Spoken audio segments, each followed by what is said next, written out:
সিনাস রান্নার ভিডিও দেওয়ার পরে রিলস ভিডিও দেওয়ার পরে তোমরা সবাই আমাকে পুরো ব্লগটা দেওয়ার জন্য লিটারালি পাগল করে দিয়েছো, তাই আজকে পুরো ব্লগটা দিয়ে দিলাম। যারা সিনাস রান্নার ভিডিও দেখতে চাও আজকে পেজটা এবং ভিডিওটা ভিজিট করো, তাহলে হয়তো ফুল ভিডিও পেয়ে যাবে আমার পেজে।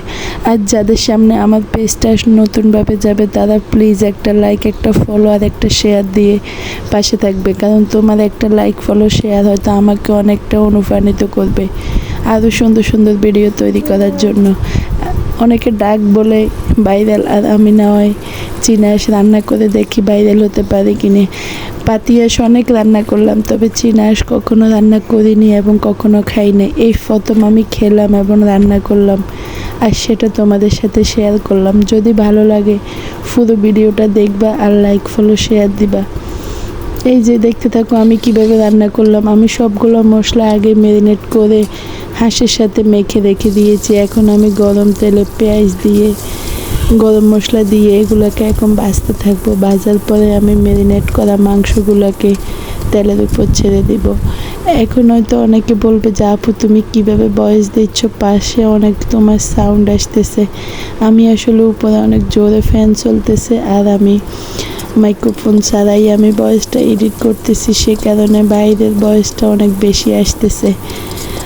আপুরা আমাকে অনেক পছন্দ করে, যেটা আমার খুব ভালো লাগে। ছোটোখাটো কোনো খাবার ভিডিও পোস্ট করলে কিংবা ফিক দিলে তোমরা অনেক কমেন্ট করো, ভালো ভালো কমেন্ট করো। সেসব আপু এবং ভাইয়াদেরকে অসংখ্য ধন্যবাদ পাশে থাকার জন্য। আমাদের ছোট্ট পেজ টুকিটাকি 7 গল্প, এই পেজের সবচেয়ে গুরুত্বপূর্ণ পার্ট কি জানো? আমি রান্নার ভিডিও ছেড়ে তবে থেকে আমি কিন্তু সেভাবে রেসপন্স পাইনি, তবে আলহামদুলিল্লাহ এখন আমার পেজটা অনেকটা বড় হয়েছে এবং সবার অনেক রেসপন্স পাচ্ছি। এটাই বা কম কিসের। আজকে ফুল রান্নাটা দেখতে থাকো আর আমার সাথেই থাকো।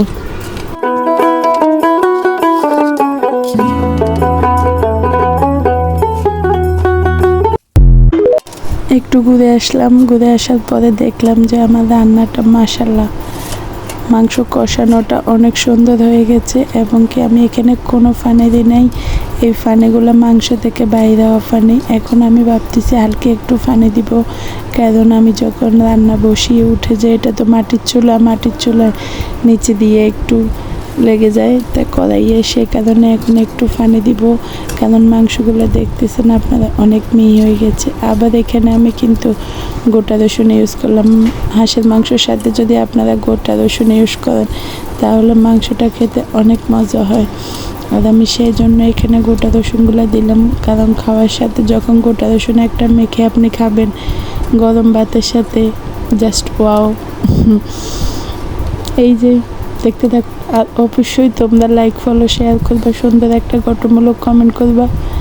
আল্লাহ হাফিজ। আর পুরো ভিডিওটা দেখতে থাকো।